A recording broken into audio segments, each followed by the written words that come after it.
सभी को मेरा नमस्कार। आइए आज हम बात करेंगे ग्रहों की दृष्टि पर कि किस ग्रह की कितनी दृष्टियां होती हैं।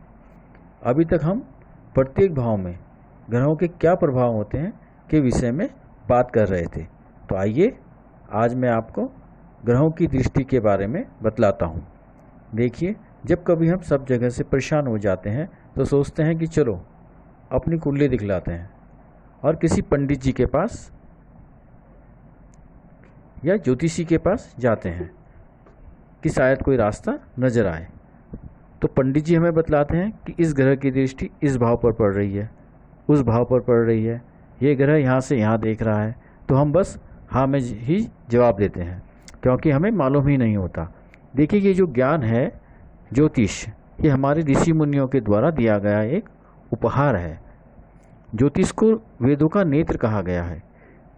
देखिए, कितने ज्ञानी रहे होंगे वो लोग जिन्होंने पृथ्वी पर रहते हुए ब्रह्मांड का ज्ञान प्राप्त कर लिया कि ब्रह्मांड में कितने ग्रह हैं, कितनी दूरी पर हैं।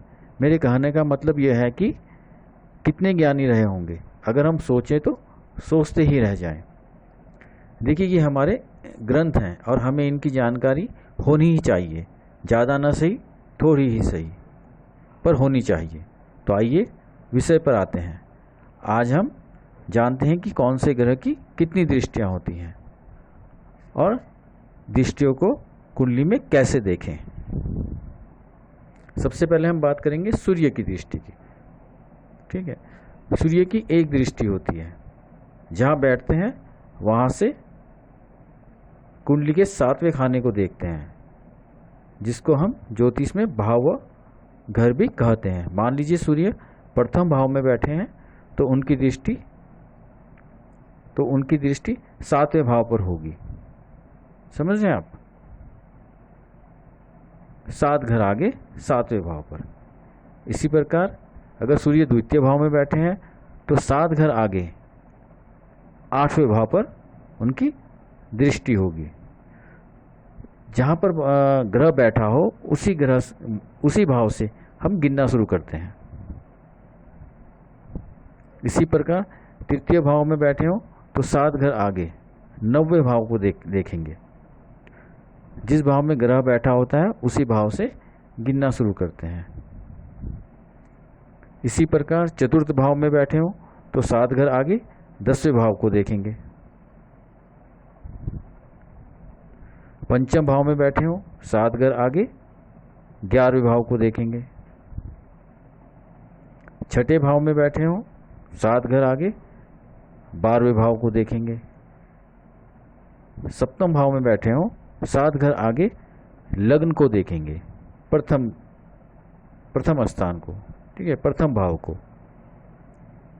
अष्टम भाव में बैठे हो तो 7 घर आगे द्वितीय भाव को देखेंगे। नवम भाव में बैठे हो तो 7 घर आगे तृतीय भाव को देखेंगे। इसी प्रकार 10वें भाव में बैठे हो तो 7 घर आगे चतुर्थ भाव पर को देखेंगे। एकादश भाव में बैठे हो तो 7 घर आगे पंचम भाव को देखेंगे। और 12वें भाव में बैठे हो द्वादश भाव में तो 7 घर आगे छठे भाव को देखेंगे। ठीक है, देखिए, मैं आपको बता देता हूं कि सूर्य, चंद्र, बुध और शुक्र को एक ही दृष्टि प्राप्त है। वो अपने से 7वें भाव को देखते हैं अपनी सप्तम दृष्टि से। मैंने जिस प्रकार आपको सूर्य की दृष्टि के बारे में बताया वैसे ही आप चंद्र, बुध और शुक्र की दृष्टि को भी देख सकते हैं, क्योंकि इन्हें भी सूर्य की तरह एक ही दृष्टि प्राप्त है। और अगर हम बात करें गुरु, मंगल, शनि, राहु, केतु, तो इन्हें 3 दृष्टियां प्राप्त हैं। जैसे गुरु को 5वीं, 7वीं व 9वीं दृष्टि प्राप्त है। राहु और केतु को भी गुरु के समान दृष्टियां प्राप्त हैं। तो जैसे हम गुरु की दृष्टियों को समझेंगे वैसे ही हम राहु और केतु की दृष्टि को भी समझ सकते हैं। तो आइए गुरु की दृष्टि को समझते हैं। गुरु की 3 दृष्टियां होती हैं। गुरु को ज्योतिष में 3 दृष्टियां प्राप्त हैं, 5वीं, 7वीं और 9वीं दृष्टि।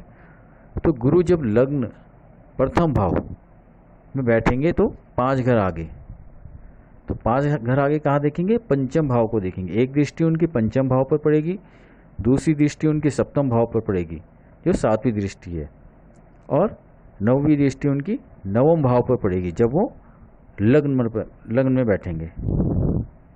ऐसे ही जब वो द्वितीय भाव में बैठेंगे तो उनकी 5वीं दृष्टि 6ठे भाव पर पड़ेगी, और 7वीं दृष्टि 8वें भाव पर पड़ेगी, और 10वीं दृष्टि 9वीं दृष्टि 10वें भाव पर पड़ेगी। ऐसे ही गुरु जब तीसरे भाव में बैठेंगे तो उनकी पंचम दृष्टि सप्तम स्थान पर पड़ेगी, 7वीं दृष्टि 9वें स्थान पर, और 9वीं दृष्टि एकादश भाव पर, या इसको हम 11वां भाव भी बोलते हैं। अगर गुरु चतुर्थ भाव में बैठेंगे तो उनकी पंचम दृष्टि अष्टम भाव पर, सप्तम दृष्टि 10वें भाव पर, और 9वीं दृष्टि 12वें भाव पर पड़ती है। पंचम भाव में अगर गुरु बैठे तो उनकी पंचम दृष्टि 9वें भाव पर, सप्तम दृष्टि 11वें भाव पर, और 9वीं दृष्टि प्रथम भाव पर पड़ती है। गुरु अगर छठे भाव में बैठे तो उनकी पंचम दृष्टि 10वें भाव पर पड़ेगी, सप्तम दृष्टि 12वें भाव पर, और 9वीं दृष्टि द्वितीय भाव पर।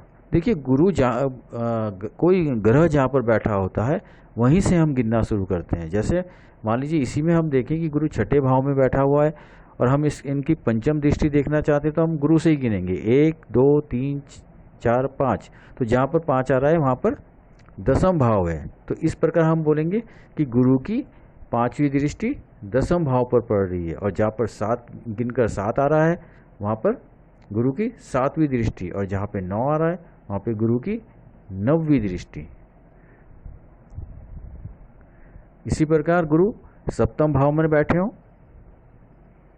तो पंचम दृष्टि उनकी 11वें भाव पर, 7वीं दृष्टि उनकी लग्न पर पड़ेगी प्रथम भाव पर, और 9वीं दृष्टि तृतीय भाव पर।